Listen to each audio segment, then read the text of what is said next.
అదే RTV app వార్తల్ని క్షణాల్లో చదివే అవకాశం ఉంటుంది. ఒక న్యూస్ పేపర్, ఒక టెలివిజన్ ఛానల్ మీ చేతుల్లో ఎప్పుడూ ఉంటాయి. కదిరి నియోజకవర్గం నుండి వైసీపీ నుండి టీడీపీలోకి జాయినింగ్స్ వచ్చాయి. ఈరోజు చంద్రబాబు సమక్షంలో చాలా మంది చేరారు. ప్రస్తుతం కదిరి నియోజకవర్గం ఇన్ఛార్జి కందికొండ వెంకటప్రసాద్ ఉన్నారు.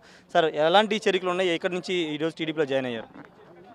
తలుపుల మండలం నుంచి పెద్ద ఎత్తున గతంలో ఎంపీపీలుగా చేసినటువంటి ముగ్గురు ప్రముఖ నాయకులు, పెద్ద కుటుంబాలకు చెందినటువంటి వ్యక్తులు, అందులో ఆది నుంచి కూడా కాంగ్రెస్ పార్టీతోనే కొనసాగినటువంటి వ్యక్తులు, తదుపరి వైఎస్ఆర్సీపీతో గడిచిన దశాబ్ద కాలం పాటు సమర్థించినటువంటి వ్యక్తులు, నాయకులు, వీళ్ళందరూ కూడా వారితో పాటు ఒక సాఫ్ట్వేర్ ఇంజనీర్గా పనిచేస్తూ సర్పంచ్గా పనిచేస్తున్నటువంటి వ్యక్తి, ఒక షెడ్యూల్ క్యాస్ట్లో పోస్ట్ గ్రాడ్యుయేట్గా ఉంటూ సర్పంచ్గా ఉన్నటువంటి వ్యక్తులు, అంత స్థాయిలో చైతన్యం ఉన్నటువంటి వ్యక్తులు మొత్తం కూడా ఈరోజు జగన్మోహన్ రెడ్డి గారిని, వైసీపీ పార్టీని వదిలి తెలుగుదేశం పార్టీ తీర్థం పుచ్చుకున్నటువంటి పరిస్థితులు రాష్ట్ర ప్రజానీకం యావత్తు కూడా అర్థం చేసుకుంటుందని నేను భావిస్తున్నాను.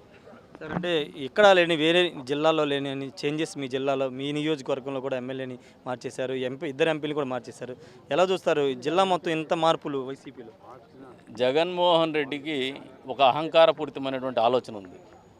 ఆయన ఆలోచన విధానం ఏంటంటే ఆయన ఒక్కడు దేవుడు, ఆయనే నాయకుడు, సర్వం ఆయనే అనే ఆలోచనతో ఉన్నాడు. ఈ రోజున ఎమ్మెల్యేలకు కానీ నాయకులకు కానీ గౌరవించేటువంటి పరిస్థితిలో జగన్మోహన్ రెడ్డి లేడు.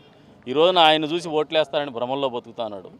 వివిధ స్థాయిల్లో ఉన్నటువంటి నాయకత్వాన్ని వాలంటీర్ రూపేణ కావచ్చు, సచివాలయ ఉద్యోగుల రూపేణ కావచ్చు, ఆయన నా కట్టడి చేసుకుంటున్నా, నాకు అసలు నాయకులు అవసరం లేదు, కార్యకర్తలు అవసరం లేదనే ఆలోచనతోనే అహంకారపూరితమైన నిర్ణయాలు తీసుకుంటున్నాడు. అందులో భాగంగానే ఎమ్మెల్యేలని మార్చడం, ఎమ్మెల్యేల మీద వ్యతిరేకత ఉందనడము, అసలు వ్యతిరేకత అనేది జగన్మోహన్ రెడ్డి గారి మీద, జగన్మోహన్ రెడ్డి ప్రభుత్వం మీద ఉందనేది వాస్తవం అనేది ఆయన గ్రహించుకోకుండా ఆయన పార్టీ కాబట్టి అనాలోచితమైనటువంటి నిర్ణయాల రూపంలోనే ఎమ్మెల్యేలు మార్చడం కావచ్చు, ఎంపీలు మార్చడం కావచ్చు. అసలు ఇచ్చినప్పుడే బుద్ధి ఉండాలి.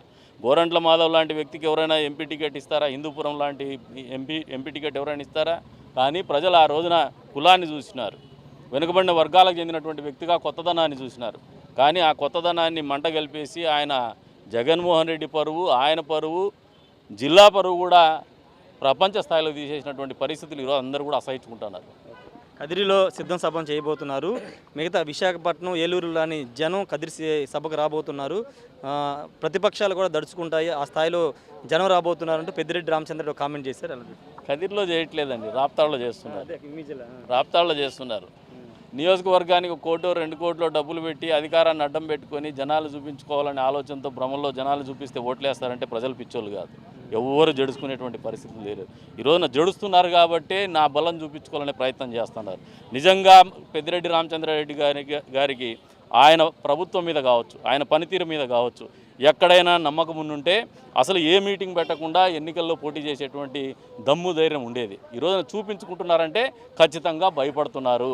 వారి పరిపాలన గురించి ప్రజల్లో పలసపడిపోయినారనే ఆలోచన వాళ్ళకు కూడా పూర్తి స్థాయిలో తెలుసు. అందుకనే ఈ ఇటువంటి కార్యక్రమాలు చేసుకుంటున్నారు. ఇవన్నీ కూడా ఈవెంట్ మేనేజ్మెంట్ కిందకే వస్తాయి. కానీ ఎక్కడ కూడా ప్రజల్లో చైతన్యం కావచ్చు, ప్రజల్ని వాళ్ళతో పాటు తీసుకుపోయేటువంటి కార్యక్రమం కాదని చెప్పేసి కూడా ఈ సందర్భంగా తెలియజెప్తున్నాం. మీరు జనాల్ని ఏం పోగు చేసి మీరు సొల్లు మాట్లాడుకున్నా కూడా ప్రజలు వినేటువంటి పరిస్థితులు లేరు, సొల్లు కిందే చూసేటువంటి పరిస్థితులు ఉన్నారు. ఏం చెప్తారు? అభ్యర్థులను ప్రకటించుకుంటూ మేము దూసుకు వెళుతున్నామని వైసీపీ నేతలు చెప్తున్నారు. ఇంకా టీడీపీ జనసేన అభ్యర్థుల మీద కసరత్తే చేస్తుంది, ఇంకా ఎన్నికలు సిద్ధం కాలేకపోతున్నారు విమర్శ వాళ్ళు చేస్తున్నారు. ఒక్కొక్క నాయకుడికి ఒక ప్రత్యేకత ఉంటుంది, ఒక్కొక్క పార్టీకి ఒక ప్రత్యేకత ఉంటుంది. ఒక్కొక్క నాయకుడు ఆలోచించే విధానము, పనిచేసే విధానము ప్రతి ఒక్కరికి కూడా భిన్నంగా ఉంటాయి. అందరూ ఒకటే రకమైనటువంటి విధానంలో పోవాలని ఎక్కడ కూడా it is not a coffee or tea to make ఒక ఫిక్స్డ్ ఫార్ములా ఏం లేదు. దీనికి డికాక్షన్ పోయి పాలు పోయి అని చెప్పేసి రాజకీయం ఇది. చంద్రబాబు నాయుడు గారు ఈ భారతదేశంలోనే అత్యంత సీనియర్ నాయకులు. పార్టీని దాదాపు 40 సంవత్సరాల కాలం పాటు పార్టీని నడిపించినారు. ఆయనకు ఉన్నటువంటి విఘ్నత కావచ్చు, దార్శనికత కావచ్చు, భవిష్యత్తులో మళ్ళీ రాష్ట్రాన్ని కాపాడాలనే ఆలోచన కావచ్చు, ఆయన తీసుకునేటువంటి నిర్ణయాలు ఖచ్చితంగా దాని ప్రకారంగానే తీసుకుంటుంటారు. జగన్మోహన్ రెడ్డి ఈ రోజున భయపడుతున్నాడు, తొందరపడుతున్నాడు. భయపడేటువంటి పరిస్థితిలోని రకమైనటువంటిది బెస్ట్ డిఫెన్స్ ఈజ్ అఫెన్స్ అనే ధోరణి కనపరుస్తున్నాడు. కానీ is in defensive mood. Thank you sir. మొత్తంగా జగన్ డిఫెన్సివ్ మోడ్లో ఉన్నారు, భయపడుతున్నాడు, తొందరపడుతున్నారని చెప్తున్నారు. అందుకే ఎమ్మెల్యేలకు సంబంధించి సిట్టింగ్ ఎమ్మెల్యేలు మార్పులు చేర్పులు ఈ స్థాయిలో చేస్తున్నారని చెప్తున్నారు. రాప్తాడులో జరగబోతున్న సభని వేలాది అంటే డబ్బులు ఖర్చు పెట్టి అక్కడ జనాన్ని తరలిస్తున్నారు తప్పించి ప్రజా బలంతో సభలు జరగట్లేదని కందికుంట వెంకటప్రసాద్ చెప్తున్నారు. Camera person నానితో Rayesh RTV Undavalli నుండి. జగన్మోహన్ రెడ్డి అధికారంలోకి వచ్చేసి 4.5 సంవత్సరాల కాలం అయింది. ఈ 4.5 సంవత్సరాల కాలంలో ఆయన పరిపాలన చూసినటువంటి ఆయన సామాజిక వర్గానికి చెందినటువంటి వాళ్ళే, అందులో పులివెందుల పక్కనే ఉన్నటువంటి కదిరి నియోజకవర్గంలో పక్కనే ఉన్నటువంటి మండలం తలుపుల మండలం ఏదైతే ఉందో, ఈరోజున పెద్ద ఎత్తున కాంగ్రెస్ పార్టీ ఆవిర్భావం నుంచి కూడా ఉన్నటువంటి పెద్ద పెద్ద కుటుంబాలంతా కూడా పార్టీని వదిలేసి తెలుగుదేశం పార్టీకి మద్దతు తెలుపుతున్నాయి. అంటే ఈయన పరిపాలన విధానానికి ఇది ఒక నిదర్శనం. ఆయనని తిరస్కరించేటువంటి విధానానికి ఇది మొదట అడుగుపడిందని చెప్పేసి కూడా మేము భావిస్తున్నాం. భవిష్యత్తులో జగన్మోహన్ రెడ్డి గారి నియోజకవర్గం పక్కనే ఉన్నటువంటి తలుపుల మండలంలో ఏదైతే ఆయనకు చెందినటువంటి సామాజిక వర్గం పెద్ద ఎత్తున మండలంలో ఉందో వాళ్ళందరూ కూడా ఒక తిరుగుబాటు చేయడం మొదలుపెట్టినారు. పార్టీని వదిలి ఈ రోజున చంద్రబాబు నాయుడు గారి పరిపాలన ఈ రాష్ట్రానికి అవసరం, మళ్ళీ రాష్ట్రము గాడిలో పడాలన్నా, అభివృద్ధి ముందుకు పోవాలన్నా, సంక్షేమం కొనసాగాలన్నా కూడా చంద్రబాబు నాయుడు గారి పరిపాలన రావాలని ఒక దృఢ సంకల్పంతో రాష్ట్రాన్ని నిర్మించేటువంటి కార్యక్రమంలో పునర్నిర్మించడం కాదు, పూర్తి స్థాయిలో మళ్ళీ నిర్మించాల్సినటువంటి పరిస్థితుల్లోకి నెట్టివేయబడింది 4.5 సంవత్సరాల కాలం పరిపాలనలో. నిర్మించేటువంటి కార్యక్రమంలో భాగస్వాములు కావాలని ఒక కృతనిశ్చయంతో, ఒక దృఢ సంకల్పంతో, ఒక మంచి ఆలోచనతో, ఆశయంతో ముందుకొచ్చి తెలుగుదేశం పార్టీని, చంద్రబాబు నాయుడు గారి నాయకత్వాన్ని వాళ్ళందరూ కూడా బలపరుస్తున్నటువంటి సందర్భంగా చేరికలు జరుగుతున్నాయి. దాదాపు 3 దశాబ్దాల కాలం పాటు ఎంపీపీలు చేసినటువంటి వాళ్ళు ఉన్నారు. ఇక్కడ 3 ఎంపీపీలు ఉన్నారు.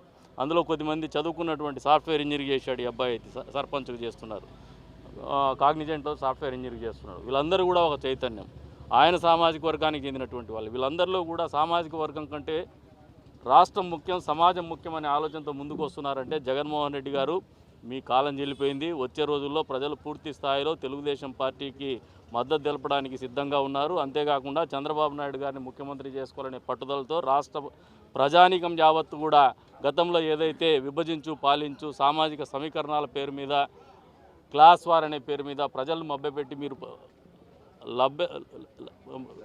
లబ్ధి చెందినారో అది పూర్తి స్థాయిలో తిరుగుటపాలేక ముందుకు పోతుందని చెప్పేసి కూడా ఈ సందర్భంగా తెలియజేస్తున్నాం. ఖచ్చితంగా రాబోయే రోజుల్లో మళ్ళీ ఈ రాష్ట్రానికి చంద్రబాబు నాయుడు గారు ముఖ్యమంత్రి కావడం తథ్యమని చెప్పేసి కూడా తెలియజేస్తాను. మరిన్ని వీడియోస్ కోసం ఛానల్ ని సబ్స్క్రైబ్ చేయండి, లేటెస్ట్ అప్డేట్స్ కోసం వాట్సాప్ ఛానల్ ని ఫాలో చేయండి అండ్ లింక్ డిస్క్రిప్షన్ లో ఉంది.